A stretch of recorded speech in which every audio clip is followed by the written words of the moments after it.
Good evening everybody, welcome to Nick Education. तो Nick education में आपका स्वागत है।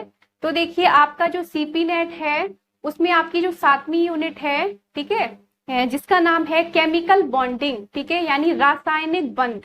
आज इसके बारे में हम लोग स्टडी करेंगे। तो देखिए, आप लोगों को जो पिछली वीडियो में आप लोगों को मैंने बताया था, तो देखिए मैंने आप लोगों को पिछली वीडियो में जो आपके कार्बन तथा उसके कंपाउंड थे, ठीक है, उसके बारे में हम लोगों ने स्टडी की थी। तो आज का टॉपिक है आपका केमिकल बॉन्डिंग। ये इंपॉर्टेंट टॉपिक है, आपसे इससे क्वेश्चन पूछे जाते हैं। लाइक HCl में आपका कौन सा बॉन्ड होता है, HBr में कौन सा बॉन्ड होता है, और ऐसा कौन सा बॉन्ड होता है जो बहुत ज्यादा स्ट्रांग होता है, और ऐसा कौन सा बॉन्ड होता है जो बहुत ज्यादा वीक होता है, ठीक है, यानी जिसको बहुत जल्दी आसानी से आप उसका ब्रेक डाउन कर सकते हैं। इस तरीके से क्वेश्चन आपके टॉपिक से आते हैं, ठीक है। चलिए स्टार्ट करते हैं। आपकी 7वीं यूनिट है केमिकल बॉन्डिंग।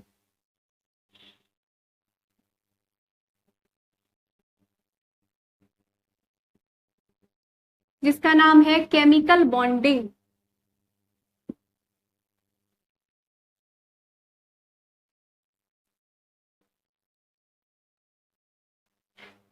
जिसको हिंदी में बोलते हैं रासायनिक बंध।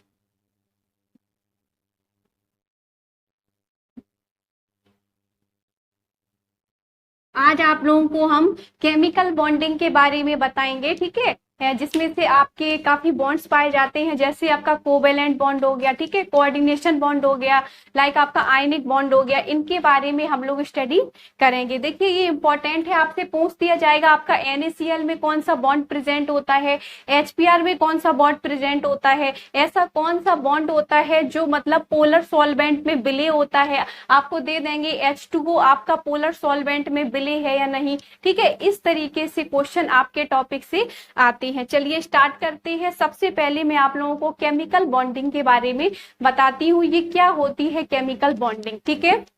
तो देखिए आपका टॉपिक है रासायनिक बंध में केमिकल बॉन्डिंग।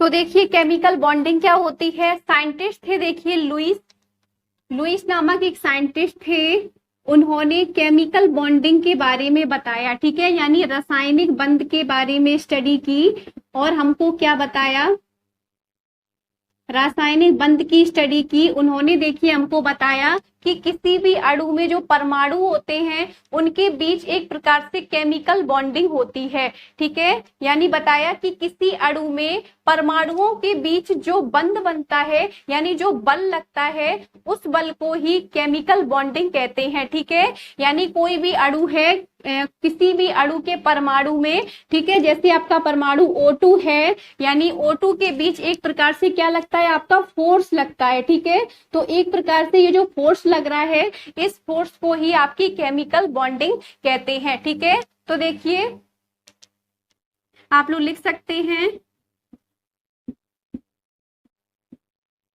किसी अणु के परमाणुओं के बीच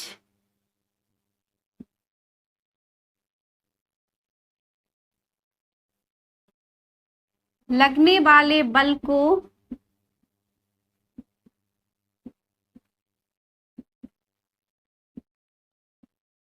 रासायनिक बंध कहा जाता है। यानी कोई भी आपका परमाणु है, ठीक है, उसके बीच जो भी बंध लगता है, ठीक है, आप लोग देख सकते हैं, अभी आप लोगों को बताएंगे किस तरीके से ये आपका डबल बॉन्ड लग गया है, ठीक है। तो उस बल को क्या कहते हैं, रासायनिक बंध कहते हैं।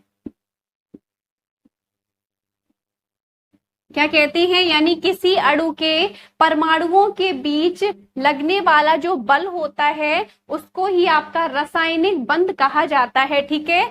जैसे आपका ऑक्सीजन हुआ, ऑक्सीजन A, ठीक है, ऑक्सीजन जैसे O2 है, तो O2 के बीच आपका डबल बॉन्ड लगेगा, ठीक है। किस तरीके से अभी आप लोगों को बताते हैं, ठीक है। जैसे हमने एग्जाम्पल लिया ऑक्सीजन, ठीक है, ऑक्सीजन के बाटम कोष में कितने इलेक्ट्रॉन होते हैं, 2,6 होते हैं ना, कितने होते हैं, 2,6, ठीक है। तो देखिए लास्ट इलेक्ट्रॉन कितने हुए, 1 2 3 4 5 6, और यहाँ पर भी ऑक्सीजन पे कितने होते हैं, 6।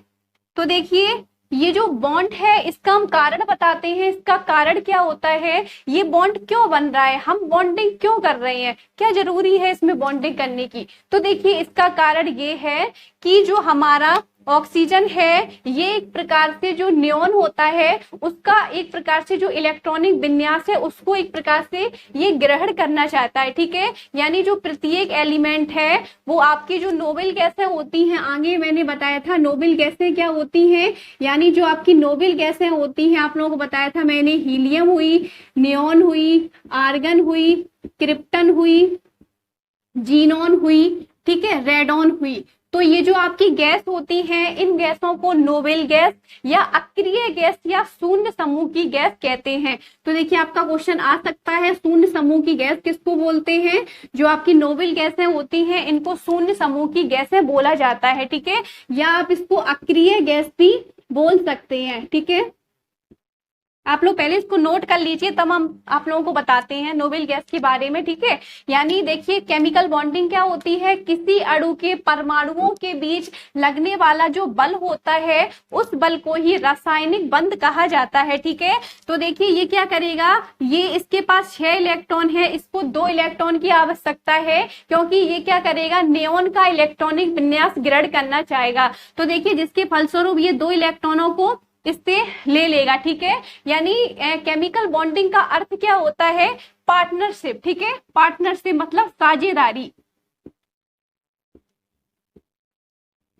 पार्टनरशिप में क्या होता है, जैसे आपने कोई भी मतलब बिजनेस स्टार्ट किया, ठीक है, सपोज जैसे आपका ए और बी है, ए और बी ने बिजनेस स्टार्ट किया तो 50,000 रुपए इसने लगाए, ठीक है, 50,000 रुपए इसने लगाए। तो जब प्रॉफिट होगा है उस बिजनेस में तो ए का भी अधिकार उस पर होगा, ठीक है, और बी का भी अधिकार उस पे होगा क्योंकि दोनों ने अपने बराबर की साझेदारी करते हैं, ठीक है।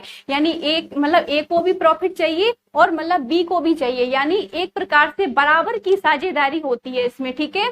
यानी किसी में तो मतलब बराबर की साझेदारी नहीं होती है लेकिन किसी में बराबर की साझेदारी होती है। तो इस प्रकार से इसने क्या किया, अपने 2 इलेक्ट्रॉनों को एक प्रकार से ग्रहण कर लिया। अब ऑक्सीजन भी क्या करेगा, अपने 2 इलेक्ट्रॉनों को ग्रहण कर लेगा क्योंकि ये क्या करेगा, नियॉन का जो मतलब इलेक्ट्रॉनिक विन्यास है ये इसको ग्रहण करना चाहता है, जिसके फलस्वरूप इसमें ऑक्सीजन में डबल बॉन्ड लग जाते हैं क्योंकि यहाँ पर आप लोग देख सकते हैं 2 इलेक्ट्रॉनों के बराबर की साझेदारी हुई है, इसके फलस्वरूप यहाँ पर O डबल बॉन्ड O हो जाता है। अब आप लोगों को हम बताते हैं ये जो आपका बॉन्ड है ये आपका बॉन्ड क्यों बना, ठीक है, इसका कारण क्या है।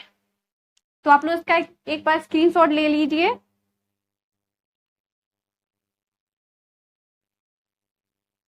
तो अब आप लोगों को बताते हैं हम किस तरीके से इलेक्ट्रॉनिक विन्यास मतलब इसके बीच केमिकल बॉन्डिंग क्यों होती है, आपसे कारण पूछ सकते हैं, ठीक है।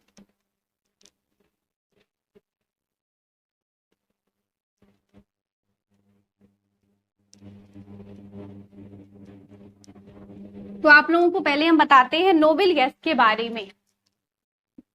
नोबेल गैस, तो देखिए नोबेल गैस क्या होती है, पिछली वीडियो में हम लोगों ने स्टडी की थी, चलिए दोबारा से बताते हैं, आपके में टॉपिक है इसलिए बता रहे हैं, ठीक है। तो देखिए नोबेल गैसें क्या होती हैं, आपकी जो नोबेल गैसें हैं इनको एक प्रकार से अक्रिय गैसें बोला जाता है, ठीक है। क्या बोलते हैं, इनको अक्रिय गैसें बोलते हैं, ठीक है। और इनको एक प्रकार से जीरो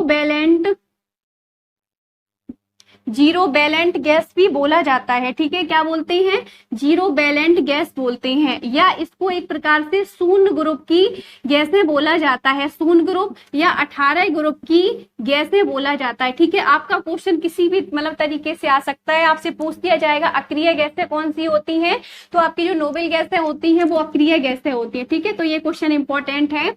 तो देखिए जो नोबेल गैसें होती हैं ये आपकी एक प्रकार से कैसी गैसें हैं, स्टेबल गैसें होती है, ठीक है। स्टेबल गैसें क्यों होती हैं, इसका कारण क्या है, इसका कारण ये है कि ये ऑक्टेंट रूल को फॉलो करती हैं, जो आपका ऑक्टेंट रूल होता है उसको ये फॉलो करती हैं। ऑक्टेंट रूल क्या होता है, यानी जिसके अंतिम सब सेल में या तो इलेक्ट्रॉन 0 हो या 2 हो या 8 हो, यानी उनका ऑक्टेंट पूरा कैसा हो, कंप्लीट हो। इसलिए जो ये गैसें होती हैं इनको स्टेबल गैसें बोला जाता है, ठीक है। लेकिन ये जो गैसें होती हैं ये एक प्रकार से नॉन रिएक्टिव होती हैं। नॉन रिएक्टिव मतलब एक प्रकार से क्रियाशील नहीं होती हैं, ठीक है। कैसी होती हैं? ये क्रियाशील नहीं होती हैं, लेकिन ये स्टेबल होती हैं, यानी ये गैसें आपकी कैसी होती है? स्थायी होती हैं, ठीक है। तो देखिए नोबेल गैसें कितने प्रकार की होती हैं? ये आपके 6 प्रकार की होती हैं। कौन कौन सी होती हैं? पहली आपकी हीलियम होती है, दूसरी आपकी नियॉन होती है, और तीसरी आपकी क्या होती है? आर्गन होती है, चौथी आपकी क्रिप्टन होती है, ठीक है, पांचवी आपकी जीनॉन होती है, और छठवीं आपकी रेडॉन होती है, ठीक है। इसके बारे में हम लोग प्रॉपर स्टडी कर चुके हैं, लिंक डिस्क्रिप्शन में, वहां से चेकआउट कर सकते हैं, ठीक है। तो ये जो आपकी गैसें हैं, ये एक प्रकार से आपकी गैसें कैसी है? स्टेबल गैसें हैं, ठीक है। ये ऑक्टेंट रूल को फॉलो करती है, क्योंकि इसकी लास्ट सब सेल में जो इलेक्ट्रॉन है वो या तो 0 है, या आपकी 2 है, या 8 है, ठीक है। तो इसलिए ये एक प्रकार से स्टेबल गैसें होती हैं। तो केमिकल बॉन्डिंग हमको ये बताती है कि कोई भी एलिमेंट यदि वो स्टेबल नहीं है, प्रत्येक एलिमेंट स्टेबल होना चाहता है, ठीक है, जिसके फलस्वरूप वह क्या करता है? केमिकल बॉन्डिंग करता है, ठीक है। वह क्या करता है? आपकी जो भी अक्रिय गैस है उनका इलेक्ट्रॉनिक विन्यास प्राप्त करना चाहता है, ठीक है, और जिसके फलस्वरूप अनेक प्रकार के बंधों का निर्माण होता है, बॉन्ड्स का फॉर्मेशन होता है। लाइक आपका कोऑर्डिनेशन बॉन्ड हुआ, ठीक है, या आपका कोवेलेंट बॉन्ड हुआ, या आपका आयनिक बॉन्ड हुआ, ठीक है। अभी आप लोगों को बताते हैं, बहुत अच्छे से आप लोगों को अच्छे से समझ में आ जाएगा, ठीक है। तो हम लोग इसका कारण बताते हैं आप लोगों को, केमिकल बॉन्डिंग क्यों होती है। क्योंकि आपका जो प्रत्येक एलिमेंट है वो क्या करता है? स्टेबल होना चाहता है, जिसके लिए वह क्या करता है? जो अक्रिय गैसें हैं उनका इलेक्ट्रॉनिक विन्यास प्राप्त करना चाहता है। तो वो अपने इलेक्ट्रॉनों को या तो मतलब रिलीज करेगा, या उनसे उधार में मांगेगा, ठीक है। तो इसका कारण क्या है केमिकल बॉन्डिंग का? तो पहला कारण है आपका स्टेबिलिटी का। प्रत्येक आपका जो एलिमेंट है वो क्या करना चाहता है? स्थायित्व प्रदान करना चाहता है, ठीक है। एक तो वो स्थायित्व प्रदान करना चाहता है, वो एक प्रकार से स्टेबल होना चाहता है, ठीक है, और क्या करना चाहता है? उनका जो इलेक्ट्रॉनिक विन्यास है वो एक प्रकार से अक्रिय गैस के समान होना चाहिए, ठीक है। वह क्या करता है? जो एलिमेंट है वो आपका उनका जो इलेक्ट्रॉनिक विन्यास है वो प्राप्त करना चाहता है अक्रिय गैसों की भांति, जैसे आपकी हीलियम हुई, ठीक है, नियॉन, आर्गन हुई, आपकी क्रिप्टन हुई, जीनॉन हुई, ठीक है, रेडॉन हुई। तो इन सभी का इलेक्ट्रॉनिक विन्यास प्राप्त करना चाहता है। जैसे आपका सोडियम हुआ तो वो आपका किसका प्राप्त करेगा? आपके नियॉन का, ठीक है। अगर ऑक्सीजन हुआ तो वो नियॉन का प्राप्त करेगा। अभी आप लोगों को बताएंगे।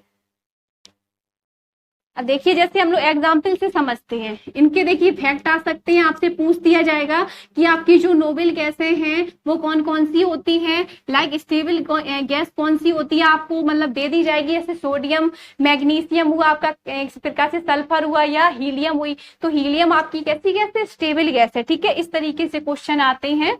तो देखिए जैसे हमने एग्जाम्पल में HCl लिया, ठीक है, HCl लिया, तो H पर कितने इलेक्ट्रॉन होते हैं? H पर होते हैं 1 इलेक्ट्रॉन, ठीक है। कितना इलेक्ट्रॉन होता है? 1। और देखिए क्लोरीन पर कितने होते हैं इलेक्ट्रॉन? 17 होते हैं, ठीक है। तो देखिए हाइड्रोजन क्या करेगा? जो हाइड्रोजन है वो अपनी अक्रिय गैस हीलियम का क्या प्राप्त करना चाहेगा? इलेक्ट्रॉनिक विन्यास प्राप्त करना चाहेगा, ठीक है। जब ये इलेक्ट्रॉनिक विन्यास प्राप्त मतलब करेगा, जिसके फलस्वरूप वह कैसा हो जाएगा? आपका स्टेबल हो जाएगा, ठीक है। जैसे आपका क्लोरीन है, ये भी क्या करेगा? अपना 1 इलेक्ट्रॉन को ग्रहण करेगा, जिसके फलस्वरूप ये क्या करेगा? आपकी जो आर्गन गैस है, ये एक प्रकार से आपकी नोबेल गैस है, इसका इलेक्ट्रॉनिक विन्यास प्राप्त करेगा, जिससे ये स्टेबल हो जाएगा, ठीक है। अभी आप लोगों को बताते हैं, ठीक है। जैसे हमने H लिया, Cl लिया, ठीक है। H पर कितने इलेक्ट्रॉन होते हैं? 1 इलेक्ट्रॉन होता है लास्ट सब सेल में। और क्लोरीन पर कितने होते हैं? 2, 8, 7। लास्ट सब सेल में 7 इलेक्ट्रॉन है। 1, 2, 3, 4, 5, 6, 7। तो देखिए हाइड्रोजन क्या करेगा? हाइड्रोजन अपने 2 इलेक्ट्रॉनों को ग्रहण करना चाहेगा, ठीक है। तो वो क्या करेगा? क्लोरीन से शेयरिंग कर लेगा। तो क्लोरीन भी अपना क्या करेगा? क्लोरीन को 8 इलेक्ट्रॉन चाहिए, इसके पास 7 इलेक्ट्रॉन पहले से हैं, तो ये हाइड्रोजन से 1 की शेयरिंग कर लेगा, जिसके फलस्वरूप यहाँ पर बॉन्डिंग हो जाएगी HCl, ठीक है। H पर आपका आ जाएगा प्लस चार्ज, और Cl पर आ जाएगा आपका माइनस चार्ज। तो आप लोगों को अच्छे से समझ में आ गया होगा। जो हाइड्रोजन है वो आपका हीलियम की स्टेबिलिटी स्टेबिलिटी प्रदान करना चाहता है, जिसके फलस्वरूप वह एक इलेक्ट्रॉन की शेयरिंग कर लेता है। और जो आपका क्लोरीन है वो क्या करता है, आपकी जो आर्गन गैस है इसका इलेक्ट्रॉनिक विन्यास प्राप्त करना चाहता है। ठीक है, जब इसका ये इलेक्ट्रॉनिक विन्यास प्राप्त करना चाहेगा, जिसके फलस्वरूप ये एक प्रकार से शेयरिंग कर लेगा, जिससे H+ और Cl- का निर्माण हो जाएगा। ठीक है, तो आप लोग इसको नोट कर लीजिए। देखिए, अगर अच्छे से समझ में नहीं आया हो तो देखिए दूसरा जैसे हमने लिया, हमने दूसरा HF। ठीक है, इसको बोलते हैं क्या, हाइड्रोजन फ्लोराइड बोलते हैं। ठीक है, तो देखिए जो H है, H पर कितने इलेक्ट्रॉन होते हैं, एक इलेक्ट्रॉन होता है। ठीक है, फ्लोरीन की अंतिम सबशेल में कितने इलेक्ट्रॉन होते हैं, 2,7। ठीक है, 7 होते हैं। तो देखिए 1 2 3 4 5 6 7। तो देखिए जो हाइड्रोजन है वो अपना अष्टक पूरा करने के लिए जब वो 2 इलेक्ट्रॉन को पूरा करेगा, जिसके फलस्वरूप ये फ्लोरीन से शेयरिंग कर लेगा। और जो आपका फ्लोरीन है इसको भी 8 इलेक्ट्रॉन चाहिए है, क्योंकि ये क्या करेगा, इसका जो मतलब नियोन है, नियोन जो अक्रिय गैस है, उसका ये इलेक्ट्रॉनिक विन्यास प्राप्त करना चाहेगा, जिसके फलस्वरूप वह क्या करेगा, हाइड्रोजन से शेयरिंग कर लेगा, जिससे इसके एक प्रकार से अष्टक नियम के अकॉर्डिंग इस पर भी कितने हो जाएंगे, इसके इलेक्ट्रॉन 8 हो जाएंगे। ठीक है, ये नियोन का इलेक्ट्रॉनिक विन्यास प्राप्त कर लेगा, जिसके फलस्वरूप HF का निर्माण हो जाएगा। H पर आपके प्लस हो जाएगा और आपके फ्लोरीन पे कितना हो जाएगा, माइनस हो जाएगा। ठीक है, आई होप आप लोगों को ये अच्छे से समझ में आ गया होगा। अब आप लोगों को हम बताते हैं आपके रासायनिक बंध कितने प्रकार के होते हैं। ठीक है, तो देखिए आपके रासायनिक जो बंध होते हैं वो 3 प्रकार के होते हैं।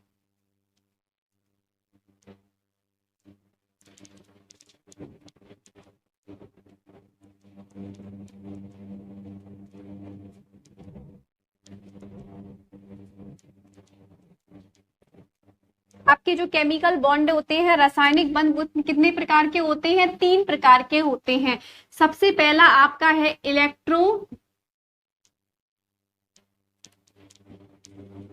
इलेक्ट्रोवैलेंट बॉन्ड, या इसको बोलते हैं आयनिक बॉन्ड।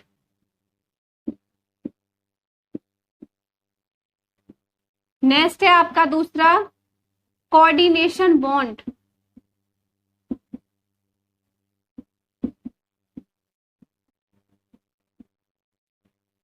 नेक्स्ट है आपका कोवैलेंट बॉन्ड।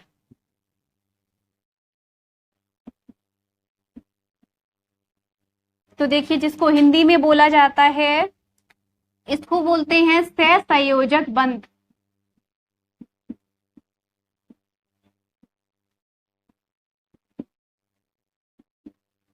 इसको बोलते हैं उपसहसंयोजक बंध।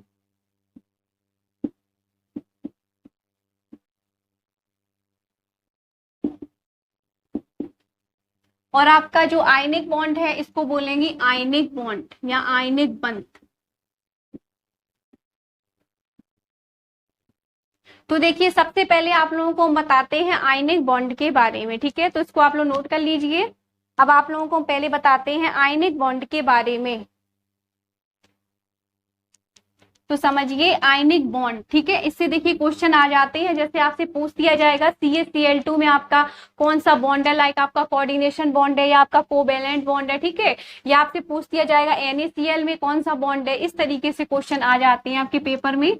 अभी आप लोगों को MCQ कराएंगे, जिससे आप लोगों को आसानी से समझ में आ जाएगा किस तरीके से क्वेश्चन आपके पेपर में पूछे जाते हैं। ठीक है, तो देखिए आपको सबसे पहले हम बताते हैं इलेक्ट्रोवैलेंट बॉन्ड के बारे में। पहला आपका बॉन्ड है इलेक्ट्रोवैलेंट बॉन्ड, या जिसको बोलते हैं आयनिक बॉन्ड। तो देखिए आपका आयनिक बॉन्ड क्या होता है, तो देखिए समझिए आपका आयनिक बॉन्ड क्या होता है। तो देखिए आयनिक बॉन्ड से ये स्पष्ट हो रहा है आयन। ठीक है, आयन क्या होते हैं, धनावेश युक्त परमाणु या परमाणुओं के समूह को ही क्या बोलते हैं, आयन बोलते हैं। ठीक है, तो आयनिक बॉन्ड में क्या होता है, इलेक्ट्रोवैलेंट बॉन्ड भी इसको बोलते हैं, इलेक्ट्रोवैलेंट बॉन्ड, जिससे ये स्पष्ट हो रहा है कि इलेक्ट्रॉनों के स्थानांतरण से जो बॉन्ड बनते हैं उनको ही इलेक्ट्रोवैलेंट बॉन्ड कहा जाता है। ठीक है, आपको बहुत ही सिंपल तरीके से बताया है, ठीक है, आसानी से, जिससे आपको समझ में आ जाएगा। ठीक है, यानी इलेक्ट्रॉनों के स्थानांतरण से या transfer of electron he electrovalent bond कहलाता है या आपका आयनिक बॉन्ड कहलाता है। ठीक है, तो आप लोग लिख लीजिए, इलेक्ट्रॉन के स्थानांतरण द्वारा, इलेक्ट्रॉन के स्थानांतरण द्वारा जो बंध बनता है या जिस बंध का निर्माण होता है उसे आपका आयनिक बॉन्ड या इलेक्ट्रोवैलेंट बॉन्ड बोलते हैं। क्या बोलते हैं? आयनिक बंध कहते हैं उसे।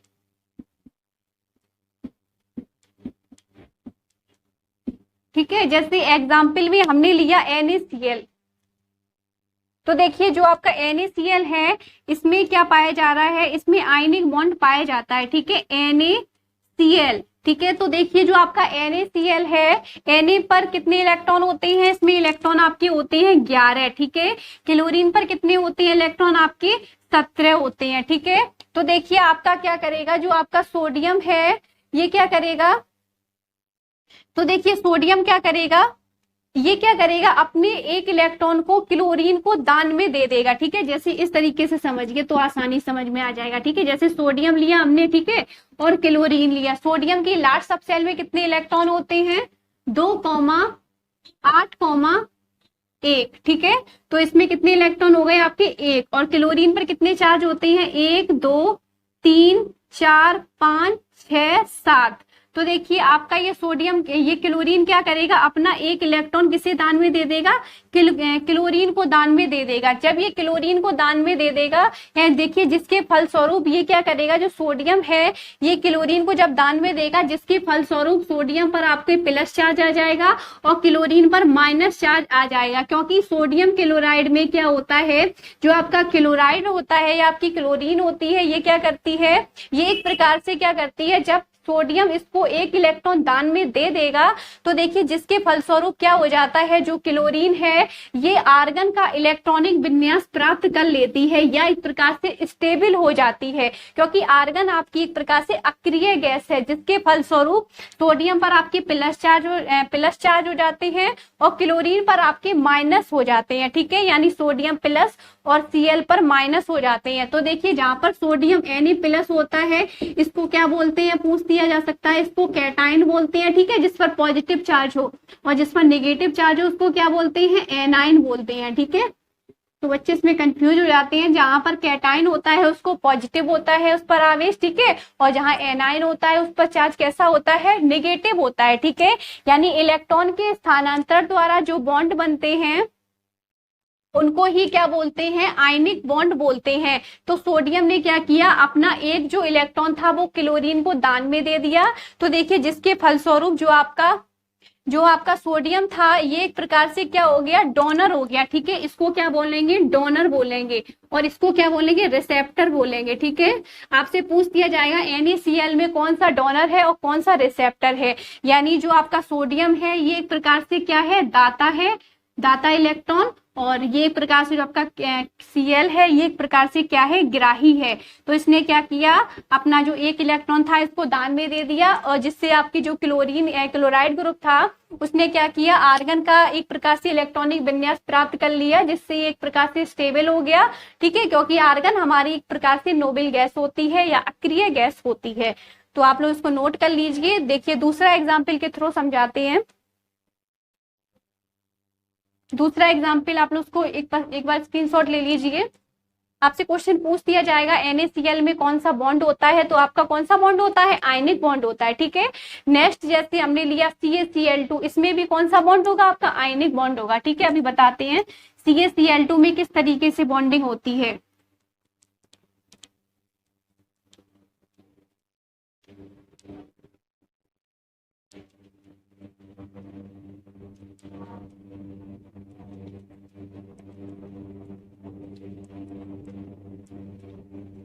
नेक्स्ट एग्जाम्पल है देखिए आपका CaCl2। CaCl2 तो देखिए कैल्शियम का इलेक्ट्रॉनिक विन्यास कितना होता है, इस पर इलेक्ट्रॉन कितने होते हैं, कैल्शियम पर आपके इलेक्ट्रॉन होते हैं 20, ठीक है। और देखिए सीएल पर, सीएल का इलेक्ट्रॉनिक विन्यास कितना होता है, इसमें कितना होता है, इसका परमाणु क्रमांक 17 होता है, ठीक है। यानी कैल्शियम का कितना होता है 20 होता है और सीएल का कितना होता है आपका 17 होता है, ठीक है।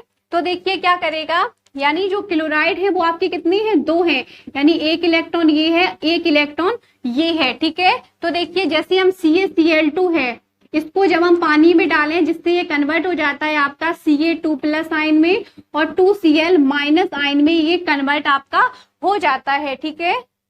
तो देखिए क्या करेगा, जो आपका Ca2+ आयन है ये क्या करेगा, आपके इलेक्ट्रॉन को दान में दे देगा, ठीक है। अभी बताते हैं।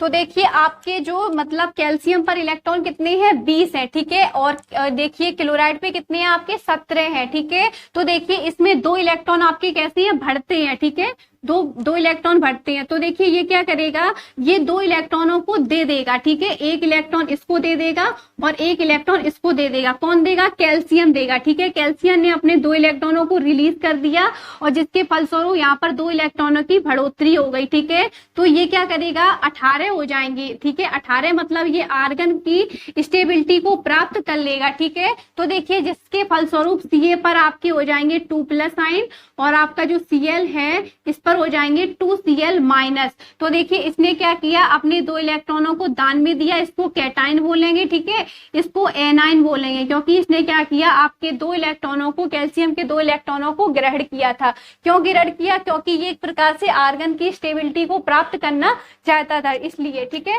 तो आपसे इतना डिटेल में नहीं पूछेंगे, लेकिन ये पूछ देंगे CaCl2 में आपका कौन सा बॉन्ड प्रेजेंट होता है, ठीक है। तो आपका जो आयनिक बॉन्ड होता है ये आपके CaCl2 में प्रेजेंट होता है। अब आपकी इसकी केमिकल प्रॉपर्टीज बताते हैं। देखिए केमिकल प्रॉपर्टीज से काफी क्वेश्चंस आते हैं।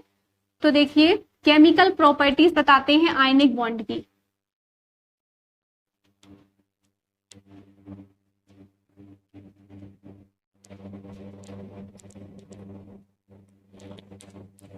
केमिकल प्रॉपर्टीज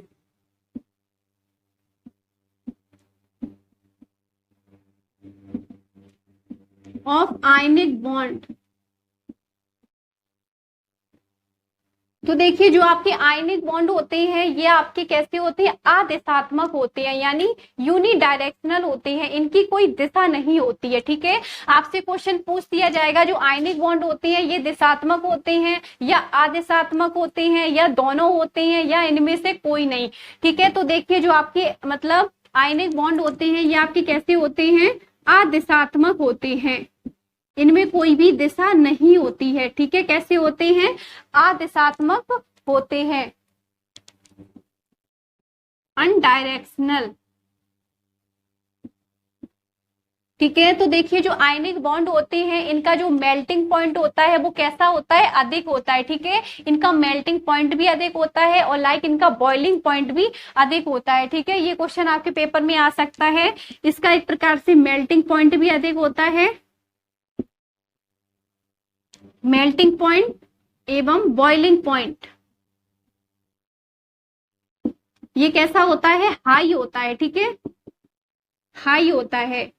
तो देखिए जो मतलब आयनिक बॉन्ड होते हैं ये एक प्रकार से कैसे होते हैं, ये सॉल्यूबल होते हैं, ये वाटर में तो सॉल्यूबल होते हैं, ठीक है। आपसे पूछ दिया जाएगा आयनिक बॉन्ड जल में घुलनशील है या नहीं, ठीक है। जैसे आप NaCl लें, NaCl को पानी में घोल लें तो ये बताइए पानी में घुल जाएगा, हाँ मतलब जाहिर सी बात है NaCl तो पानी में घुल जाता है। लेकिन अगर हम कार्बनिक यौगिक ले लें, कार्बनिक यौगिक क्या होती है, जैसे आप बेंजीन लें, ठीक है, ईथल लें या एल्कोहल लें, एल्कोहल में जब आप नमक को घोलेंगे तो वो नहीं घुलेगा, ठीक है। ये क्वेश्चन आपके पेपर में पूछा गया था, NaCl है इसको कार्बनिक यौगिक में घोला जा सकता है या नहीं, ठीक है। तो देखिए जो आपके आयनिक बॉन्ड होते हैं, आयनिक बॉन्ड वो क्या होते हैं, जल में घुलनशील होते हैं, जल में कैसे होते हैं, सॉल्यूबल होते हैं, ठीक है। लेकिन जो ऑर्गेनिक कंपाउंड होते हैं उसमें ये कैसे होते हैं, अघुलनशील होते हैं, ठीक है। ऑर्गेनिक कंपाउंड जैसे हमने लिया बेंजीन ले लिया, ठीक है, बेंजीन ले लो आप, चाहे इथिल एल्कोहल ले लो, इसमें ये कैसे होते हैं, नॉन सॉल्यूबल होते हैं, ठीक है। कैसे होते हैं, नॉन सॉल्यूबल। यानी अघुलनशील होते हैं। ठीक है, ये क्वेश्चन आपके पेपर में पूछा गया था। ठीक है, तो इनको अच्छे से क्लियर करें। आयनिक बॉन्ड जल में कैसे होते हैं, आपके सॉल्यूबल होते हैं।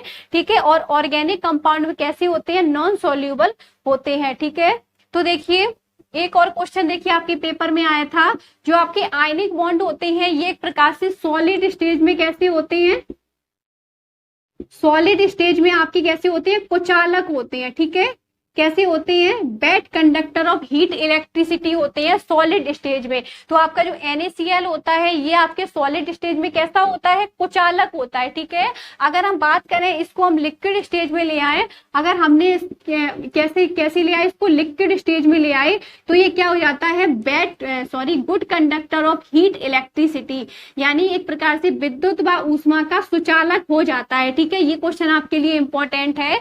तो देखिए आयनिक बॉन्ड क्या होते हैं, आयनिक बॉन्ड यानी इलेक्ट्रॉनों के स्थानांतर द्वारा जो बॉन्ड बनते हैं उनको आयनिक बॉन्ड कहते हैं। जैसे NaCl में ये बॉन्ड आपका पाया जाता है, लाइक CaCl2 में आपका आयनिक बॉन्ड प्रेजेंट होता है। ठीक है, तो देखिए जो आपका आयनिक बॉन्ड होता है ये एक प्रकार से अनडायरेक्शनल होता है, इसकी कोई भी दिशा नहीं होती है। ठीक है, इसमें आइसोमेरिज भी नहीं पाई जाती है, इसकी डेंसिटी बहुत ज्यादा अधिक होती है, इसका मेल्टिंग तथा बॉइलिंग पॉइंट भी अधिक होता है। ठीक है, और इसके जो आयनिक बॉन्ड की बात करें ये जल में घुलनशील है। ठीक है, लेकिन आपका जो ऑर्गेनिक कंपाउंड है उसमें ये नॉन सॉल्यूबल होता है। ठीक है, तो आपका जो आयनिक बॉन्ड है ये सॉलिड स्टेज में आपका कुचालक होता है। ठीक है, लेकिन लिक्विड स्टेज में ये आपका सुचालक होता है। आप लोग उसको नोट कर लीजिए। अब आप लोगों को हम बताते हैं दूसरा आपका बॉन्ड है कोवैलेंट बॉन्ड।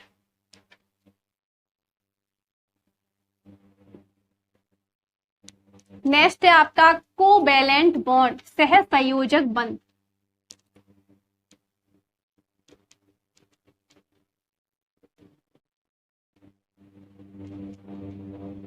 आपसे पूछ दिया जाएगा NH3 में कौन सा बॉन्ड होता है। ठीक है, आपसे पूछ दिया जाएगा CH4 में आपका कौन सा बॉन्ड होता है, इस तरीके से क्वेश्चन आते हैं। तो देखिए दूसरा आपका बॉन्ड है कोवैलेंट बॉन्ड,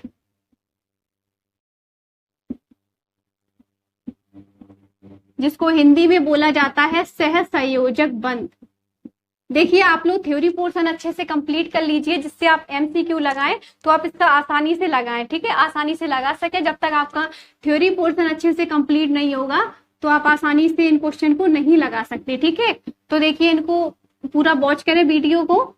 तो देखिए सहसंयोजक बंध क्या होता है, जब दो परमाणुओं के मध्य बराबर की साझेदारी हो। ठीक है, कैसी साझेदारी हो, आपकी बराबर की साझेदारी हो, तो उस बॉन्ड के थ्रू जो बॉन्ड बनता है उसको कोवैलेंट बॉन्ड कहा जाता है। ठीक है, तो आप लोग लिख सकते हैं जब दो परमाणुओं के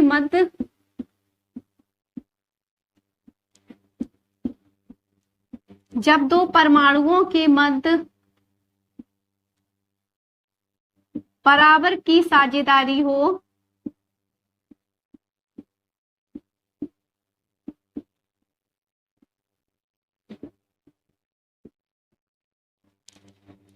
तो उस बॉन्ड को या उस बंध को सहसंयोजक बंध कहते हैं।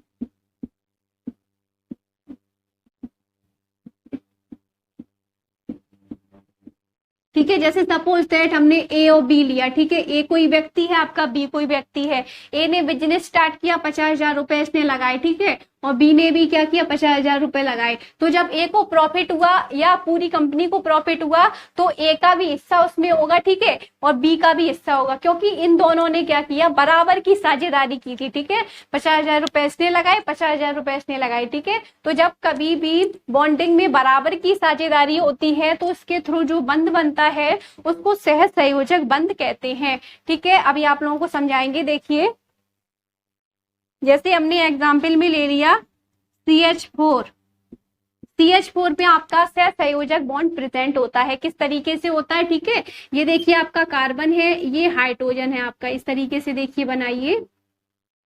हाइड्रोजन के कितने इलेक्ट्रॉन होते हैं, 1 इलेक्ट्रॉन होता है। ठीक है, एक इस तरीके से कर दीजिए 100। और देखिए कार्बन की लास्ट सब सेल में कितने इलेक्ट्रॉन होते हैं, 2,4। तो 4 इलेक्ट्रॉन को फिल कर दीजिए, 1 2 3 4।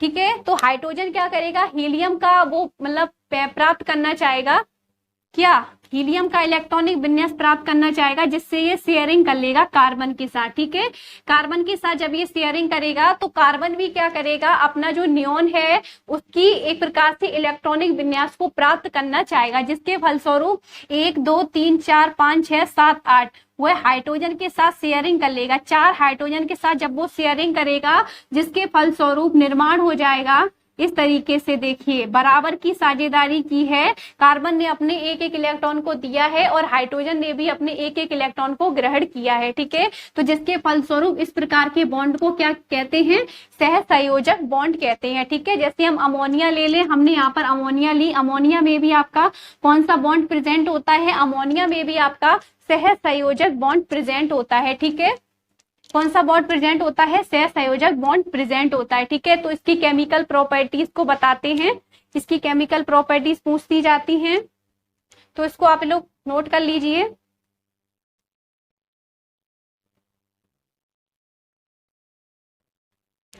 देखिए, अगर स्ट्रक्चर नहीं आ रही है तो उसकी बता देते हैं स्ट्रक्चर। इसमें एक प्रकार से आपके लोन पेयर प्रेजेंट होते हैं। ठीक है, अमोनिया में, तो इसकी प्रॉपर्टीज बताते हैं, केमिकल प्रॉपर्टीज कोवैलेंट बॉन्ड की। तो आपको मैंने बताया था, जो आयनिक बॉन्ड होते हैं आपकी, उनका जो मेल्टिंग पॉइंट एवं बॉइलिंग पॉइंट होता है वो अधिक होता है, लेकिन जो आपका कोवैलेंट बॉन्ड होता है उसमें जो आपका केमिकल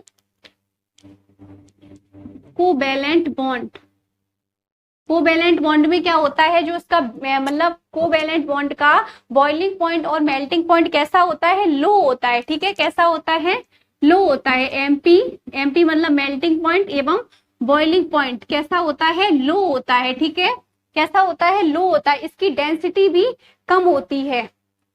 और जो आपके कोवैलेंट बॉन्ड होते हैं ये विद्युत के क्या होते हैं, कुचालक होते हैं। ठीक है,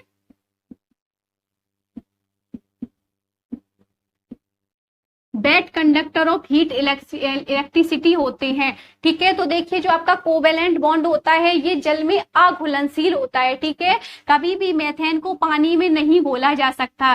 ठीक है, तो ये जल में कैसा होता है, अघुलनशील होता है, यानी नॉन सॉल्यूबल होता है। लेकिन अगर आप मेथेन को इथिल एल्कोहल में घोलो तो वो आसानी से घुल जाएगा। ये जो बॉन्ड होता है वो आपका जल में नॉन सॉल्यूबल होता है। क्वेश्चन आ सकता है आपके पेपर में। लेकिन जो ऑर्गेनिक कंपाउंड होते हैं, ऑर्गेनिक कंपाउंड जैसे आपका ईथर हुआ, ठीक है, मेथेन हुई, एथेन हुई, उसमें ये कैसा होता है, सॉल्यूबल होता है या पूरी तरीके से घुलनशील होता है। ठीक है, तो देखिए, जो आपका कोवैलेंट बॉन्ड होता है ये कैसा होता है, जल में तो नॉन सॉल्यूबल होगा, लेकिन ऑर्गेनिक कंपाउंड में ये आपका कैसा हो जाता है, सॉल्यूबल हो जाता है। ठीक है, तो देखिए, ये जो आपकी हैं, ये जो आपका इसमें सहसंयोजक बॉन्ड में ज्यादातर क्या आती हैं, आपकी गैसें आती हैं। ठीक है, जैसे आपकी मेथेन हुई, अमोनिया हुई, जिससे आप आसानी से लगा सकते हैं, इसमें मोस्टली ज्यादातर गैसें आती हैं। ठीक है, लेकिन कभी कभी मतलब लिक्विड स्टेज में भी आपकी बॉन्डिंग में पाई जाती है। ठीक है, लिक्विड स्टेज यानी जो आपका सहसंयोजक बंध है ये लिक्विड स्टेज में भी पाया जाता है। ठीक है, तो आप लोग इसको नोट कर लीजिए।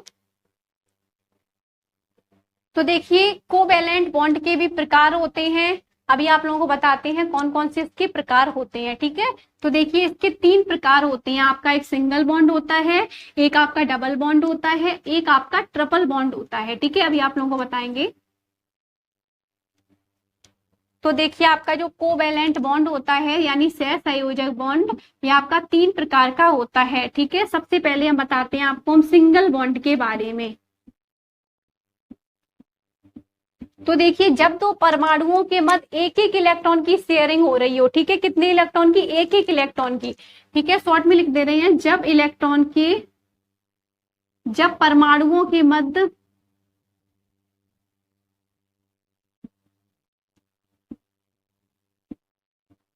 मध्य एक एक इलेक्ट्रॉन की साझेदारी होती है।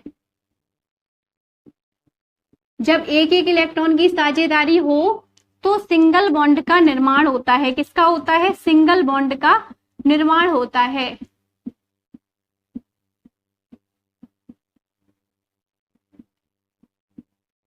ठीक है, जैसे एग्जाम्पल के थ्रू समझाएंगे। जैसे हमने लिया, देखिए, हाइड्रोजन लिया। ठीक है, क्या लिया, हाइड्रोजन लिया H2, ठीक है। H2 के मध्य कौन सा बॉन्ड होता है, सिंगल बॉन्ड होता है। देखिए किस तरीके से होता है, हाइड्रोजन एक, ठीक है। तो हाइड्रोजन पे कितने इलेक्ट्रॉन होते हैं, लास्ट सब शेल में एक होता है, ठीक है। इस पर भी एक होता है, तो ये क्या कर लेगा, शेयरिंग कर लेगा, क्योंकि ये क्या करेगा, जो आपका हीलियम गैस है उसका ये इलेक्ट्रॉनिक विन्यास प्राप्त करना चाहेगा, जिसके फलस्वरूप ये क्या करेगा, हाइड्रोजन से शेयरिंग कर लेगा, ठीक है। जिसके फलस्वरूप यहाँ पर एक एक इलेक्ट्रॉन की शेयरिंग हो रही है, इसलिए यहाँ पर सिंगल बॉन्ड का निर्माण होगा, ठीक है। आई होप आप लोगों को ये अच्छे से समझ में आ गया होगा। नेक्स्ट अब आप लोगों को बताते हैं डबल बॉन्ड के बारे में, तो आप लोग इसको नोट कर लीजिए।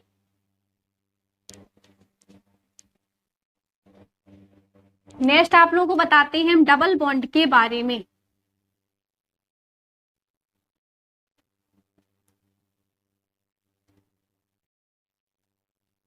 नेक्स्ट देखिए आपका दूसरा है डबल बॉन्ड। तो देखिए जब दो परमाणुओं के मध्य आपकी शेयरिंग हो रही हो, कितनी, दो दो इलेक्ट्रॉन की शेयरिंग हो रही हो, शॉर्ट में लिख दे रहे हैं, दो इलेक्ट्रॉन की साझेदारी हो, या दो इलेक्ट्रॉन की साझेदारी से बनने वाला जो आपका बॉन्ड होता है उसको क्या बोलते हैं, डबल बॉन्ड बोलते हैं। इसको देखिए दो लकीर से या दो लाइन से डिनोट किया जाता है। जैसे हमने एग्जाम्पल लिया ऑक्सीजन, ठीक है। ऑक्सीजन क्या करता है, ऑक्सीजन की लास्ट सब शेल में कितने इलेक्ट्रॉन होते हैं, 6 होते हैं, ठीक है। कितने होते हैं, 6, इस तरीके से, ठीक है। यहाँ पर भी कितने होते हैं, 6।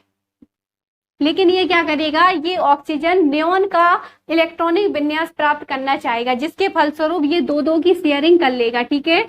कि देखिए 6 इलेक्ट्रॉन इससे पहले पे थे, मतलब पहले से थे, इसने 2 इलेक्ट्रॉन की साझेदारी कर ली, जिसके फलस्वरूप इसकी लास्ट सब शेल में 8 इलेक्ट्रॉन हो गए, जिसके फलस्वरूप ऑक्सीजन डबल बॉन्ड O हो जाता है, ठीक है। क्योंकि यहाँ पर आप देख सकते हैं, यहाँ पर दो दो इलेक्ट्रॉनों की बराबर की साझेदारी हुई है, ठीक है। नेक्स्ट अब आप लोगों को बताते हैं ट्रिपल बॉन्ड के बारे में। ट्रिपल बॉन्ड देखिए आपका क्या होता है,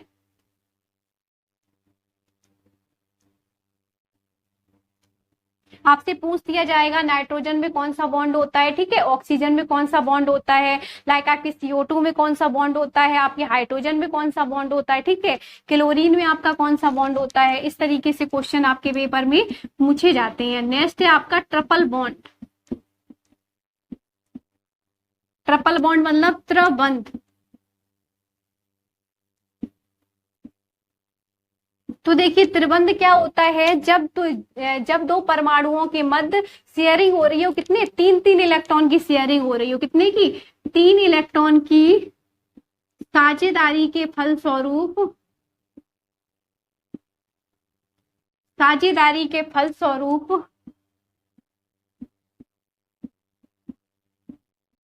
बनने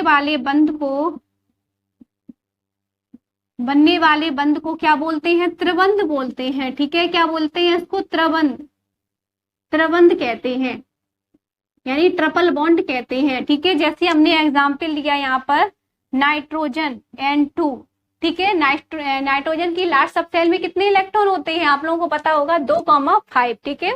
कितने होते हैं, 2,5 होते हैं। तो इस तरीके से लिखा जाएगा, देखिए 1 2 3 और 1 2, और यहाँ पर भी कितने होंगे, 1 2 3, 1 2, 5 इलेक्ट्रॉन है ना। तो ये क्या करेगा, ये नियॉन का इलेक्ट्रॉनिक विन्यास प्राप्त करना चाहेगा, जिसके फलस्वरूप ये 3-3 की शेयरिंग कर लेगा, ठीक है। अपनी लास्ट सब शेल में ये इलेक्ट्रॉन कर लेगा 8, ठीक है। तो ये 3-3 की जब शेयरिंग करेगा, जिसके फलस्वरूप जब 3-3 की शेयरिंग होती है, जिसके फलस्वरूप ट्रिपल बॉन्ड का फॉर्मेशन होता है, ठीक है। आई होप आप लोगों को ये अच्छे से समझ में आ गया होगा।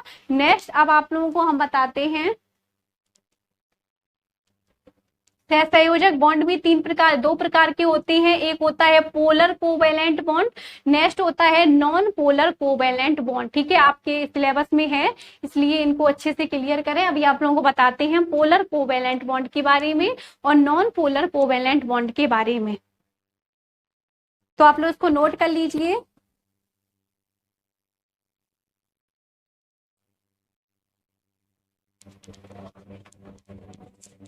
नेक्स्ट अब आप लोगों को बताते हैं पोलर कोवेलेंट बॉन्ड के बारे में। ठीक है, आपसे क्वेश्चन पूछ दिया जाएगा आपके HCl में कौन सा बॉन्ड होता है, ठीक है, पोलर होता है कि नॉन पोलर होता है, और आपके H2 में कौन सा होता है, I2 में कौन सा होता है, लाइक Br2 में कौन सा बॉन्ड प्रेजेंट होता है। तो सबसे पहले बताते हैं हम पोलर कोवेलेंट बॉन्ड के बारे में।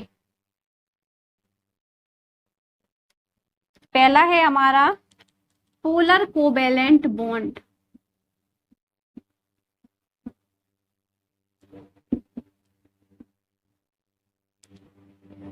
हिंदी में बोलते हैं इसको ध्रुवीय सहसंयोजक बॉन्ड।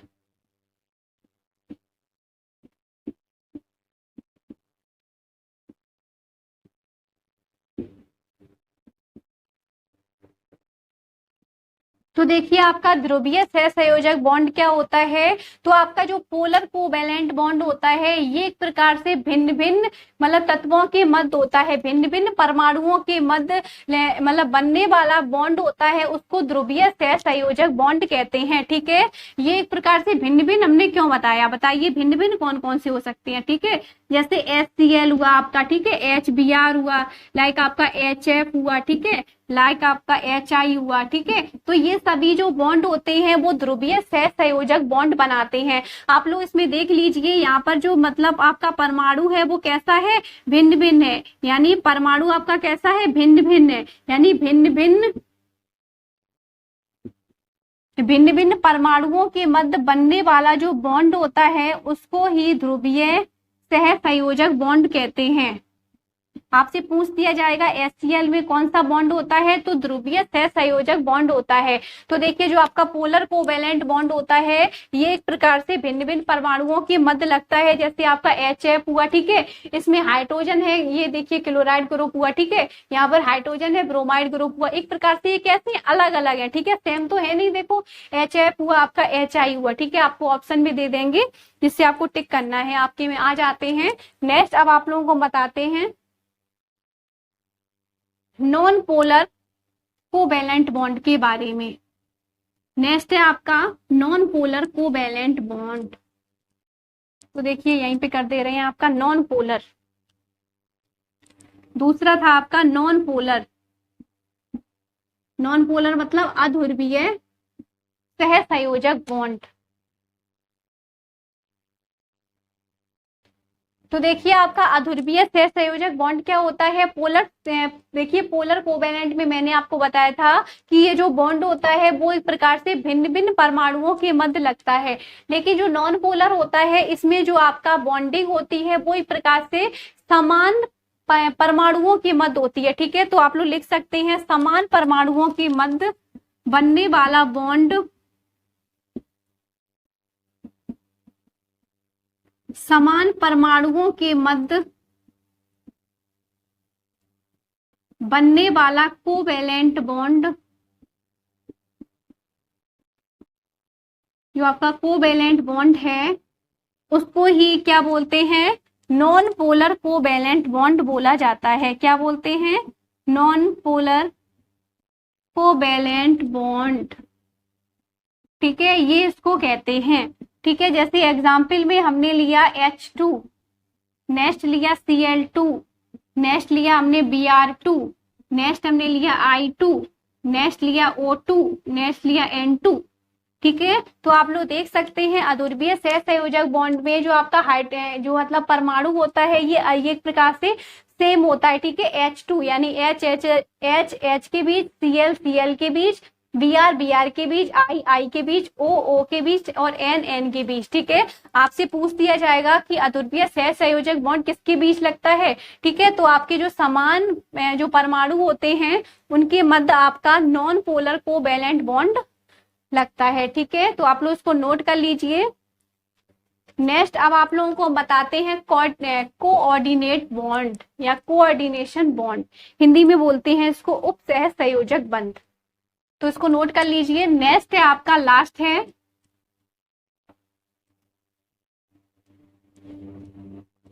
कोऑर्डिनेशन बॉन्ड या कोऑर्डिनेट बॉन्ड।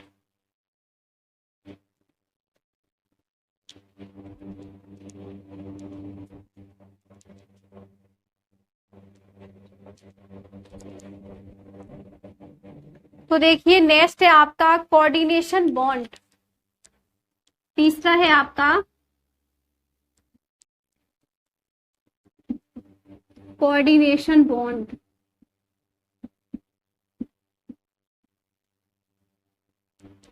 हिंदी में बोलते हैं इसको उपसह संयोजक बंध।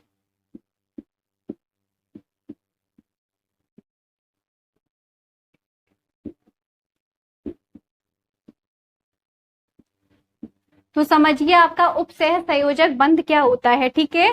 सपोज दैट जैसे हमने ए लिया, ठीक है, डी लिया, ये हमारे कोई दो पर्सन है। तो देखिए ए के पास पैसे नहीं है, ठीक है, ए के पास कोई भी मनी नहीं है, लेकिन जो बी है वो आपका कैसा है, बहुत ही ज्यादा रिच है। तो देखिए क्या करेगा, ए के पास कोई भी मनी नहीं है, लेकिन जो आपका ए है वो बहुत ही ज्यादा कैसा है, आपका परिश्रमी है, बहुत ज्यादा मेहनत करता है। लेकिन बी है वो एक प्रकार से कामचोर है, काम नहीं करता है। तो ए क्या करता है, ए करना चाहता है मेहनत, ए हमेशा मेहनत करता है और बी हमेशा काम चोरी करता है। तो क्या किया, बी ने अपना एक प्रकार से बिजनेस स्टार्ट किया जिसमें उसने 50,000 रुपए लगाए, ठीक है, और ए ने क्या किया, ए के पास पैसे तो है नहीं, ए ने क्या किया, लगातार काम किया, ठीक है। तो वो मतलब क्या कर रहा है, बी क्या कर रहा है, अब जब प्रॉफिट होगा तो बी भी उसमें हिस्सा लेगा, ठीक है, बी हिस्सा लेगा, लेकिन बी काम कोई नहीं करेगा। लेकिन जो ए है ये क्या करेगा, ये केवल परिश्रम करेगा, ये कोई भी पैसे नहीं लगा रहा है। तो इसमें क्या हो रहा है, आपके एक इलेक्ट्रॉन की साझेदारी हो रही है, यानी जब आपका एक इलेक्ट्रॉन साझा करे तो उसके थ्रू जो बनने वाला बॉन्ड होता है उसको ही कोऑर्डिनेशन बॉन्ड बोलते हैं, ठीक है। इसको पेयर ऑफ इलेक्ट्रॉन भी बोल सकते हैं, यानी एक ही परमाणुओं के मध्य पेयर ऑफ इलेक्ट्रॉन को जो डोनेट करे इलेक्ट्रॉन को, उसके थ्रू जो बॉन्ड बनता है उसको उपसह संयोजक बॉन्ड कहते हैं, ठीक है।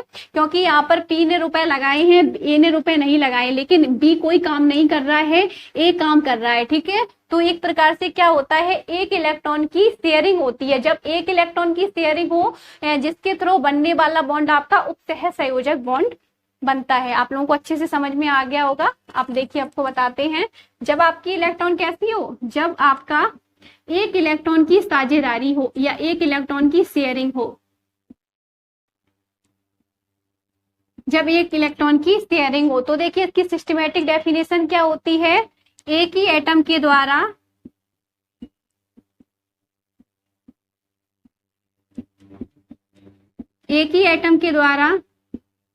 शेयरिंग ऑफ इलेक्ट्रॉन, जब एक ही एटम के द्वारा शेयरिंग ऑफ इलेक्ट्रॉन डोनेट किए जाएं या दान किए जाएं,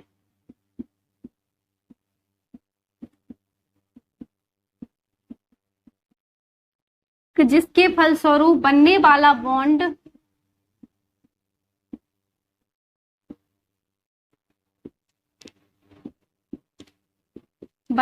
जो आपका बॉन्ड होता है उसको क्या बोलते हैं, उसको कोऑर्डिनेशन बॉन्ड बोलते हैं, ठीक है। जिसका एग्जाम्पल देखिए, इसके एग्जाम्पल मोस्टली पूछते हैं, आपसे पूछ देगा H2SO4 में कौन सा बॉन्ड होता है, SO2 में आपका कौन सा बॉन्ड होता है, लाइक SO3 में आपका कौन सा बॉन्ड होता है, आपके CO2 में कौन सा बॉन्ड होता है, ठीक है, लाइक आपके O3 में कौन सा बॉन्ड होता है, H2O2 में आपका कौन सा बॉन्ड होता है, ठीक है। तो देखिए आपका जो H2SO4 हुआ, नेक्स्ट आपका SO2 हुआ, नेक्स्ट आपका ओजोन हुआ, ठीक है, और लाइक आपका H2O2 हुआ। इसमें जो आपकी बॉन्डिंग होती है वो मतलब कैसी होती है, केवल एक इलेक्ट्रॉन के साझे से होती है, ठीक है, दोनों इलेक्ट्रॉन के साझे से इसमें नहीं होती है, ठीक है। जैसे सल्फर में देखिए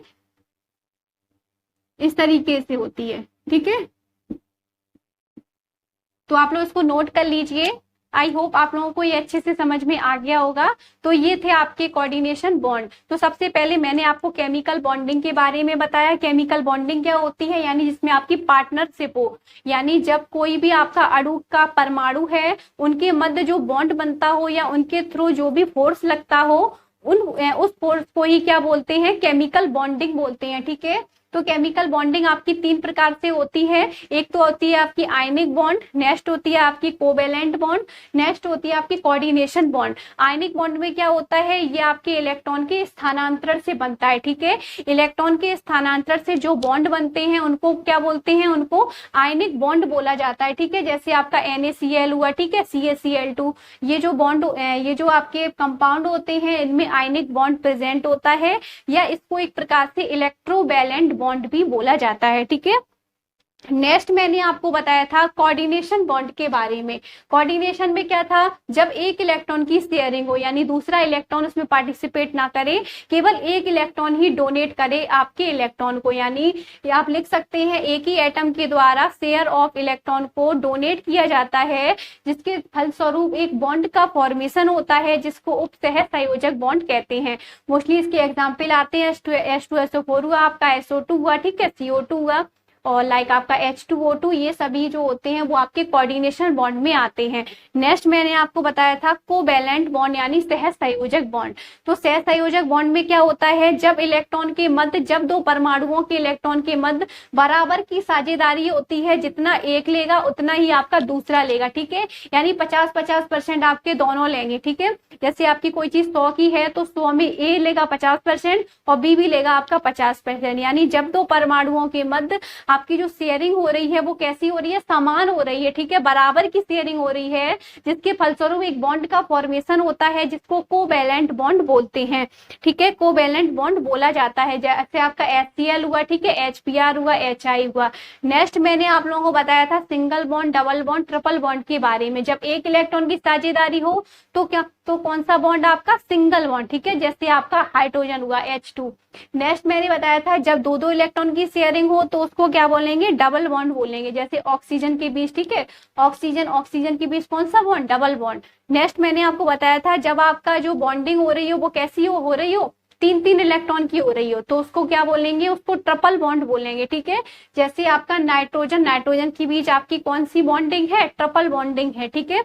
नेक्स्ट मैंने आपको बताया था पोलर कोवैलेंट बॉन्ड के बारे में, और नेक्स्ट था आपका नॉन पोलर कोवैलेंट बॉन्ड के बारे में। पोलर कोवैलेंट बॉन्ड मैंने आपको बताया था ध्रुवीय सहसंयोजक बंध क्या होता है, इसमें क्या किया जाता है, कोई भिन्न भिन्न तत्व का परमाणु ले लिया जाता है, उनके द्वारा जो बॉन्ड बनता है उनको ही क्या बोलते हैं, पोलर कोवैलेंट बॉन्ड बोलते हैं।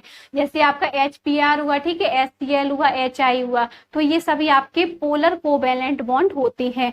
नेक्स्ट मैंने आपको नॉन पोलर कोवैलेंट बॉन्ड के बारे में बताया था। नॉन पोलर क्या होते हैं, यानी कोई भी परमाणुओं के मध्य जो आपका परमाणु कैसा हो, सेम हो, यानी समान परमाणुओं के मध्य लगने वाला जो आपका फोर्स होता है या इसके थ्रू जो भी बॉन्ड बनता है उसको नॉन पोलर कोवैलेंट बॉन्ड या अध्रुवीय सहसंयोजक बंध कहते हैं, ठीक है। जैसे आपके एग्जांपल H2 हुआ, Cl2 हुआ, ठीक है, I2 हुआ, F2 हुआ, N2 हुआ, O2 हुआ, ये सभी आपके नॉन पोलर कोवैलेंट बॉन्ड के एग्जांपल होते हैं।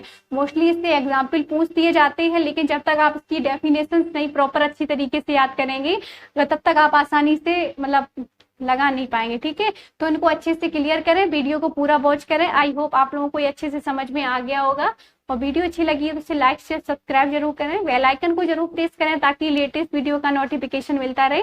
कल फिर आएंगे न्यू टॉपिक के साथ, तब तक के लिए thanks for watching this video.